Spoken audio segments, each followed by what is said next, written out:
The Cincinnati Streetcar is 1 year old. Is the controversial project on track for success or headed for disaster?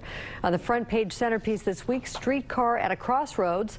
1 year after opening, the $148 million transportation project has experienced significant growing pains. The Cincinnati Bell connector will fall about 160,000 riders short of the first-year ridership projection.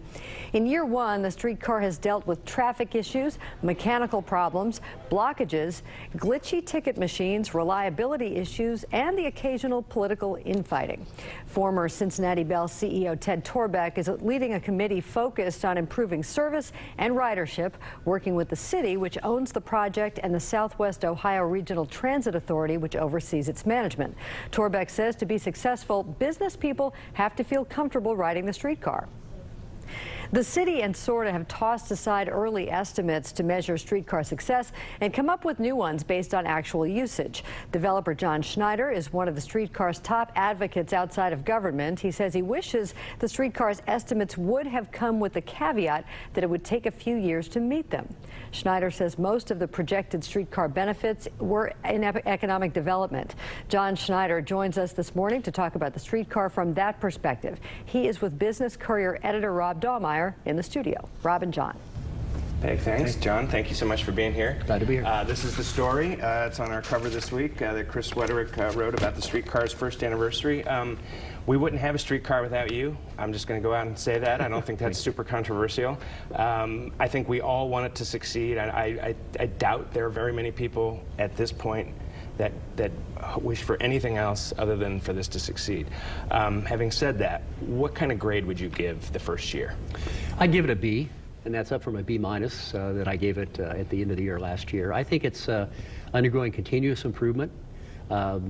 Every month, first of all, the ridership is increasing every month. The drivers are getting more skilled, better able to navigate the traffic. The streetcars are they're very clean.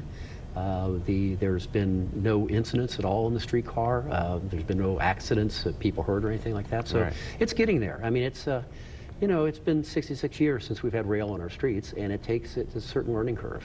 What would just one or two things? What would have brought that grade to an A? What could we have seen over the past year that you would have said, ah?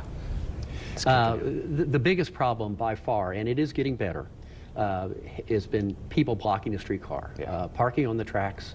Parking over the white line. Let me tell you how bad it is.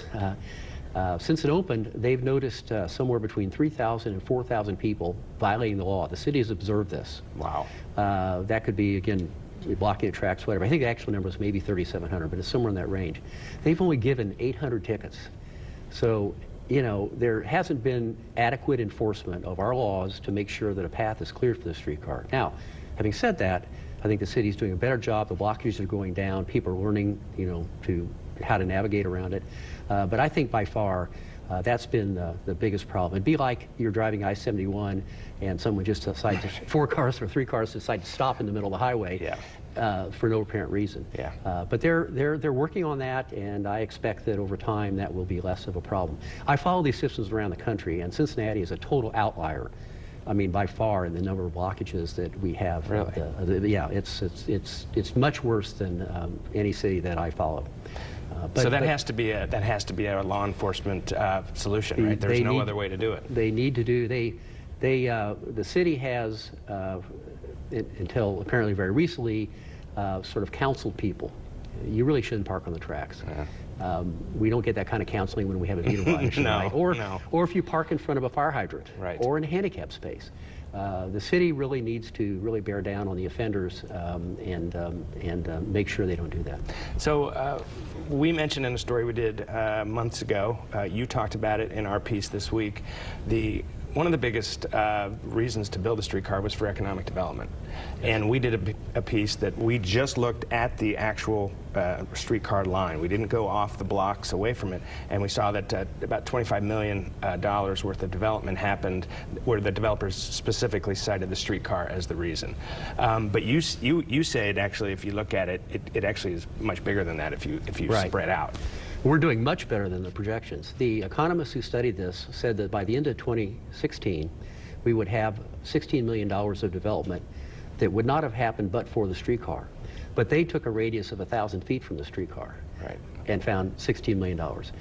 You looked at just the addresses on the streetcar line and came up with the 25 million. So Yeah. by that measure, and that's always been the objective. I have with me, I won't read from it, but you know, the first paragraph of the first study of the streetcar in 2007 said it's a repopulation tool to revitalize downtown. Right. And it's doing a marvelous job. I think any reasonable, fair-minded person who walks or drives the streetcar route and sees all the dumpsters and cranes and buildings under construction and being renovated would conclude the streetcar probably has something to do with it. Yeah, well, it's a work in progress, and again, you championing this has been a big deal, and we're going to keep checking in on this. This is something, like I said at the beginning, that everybody wants to see succeed. So thank you so much for being here.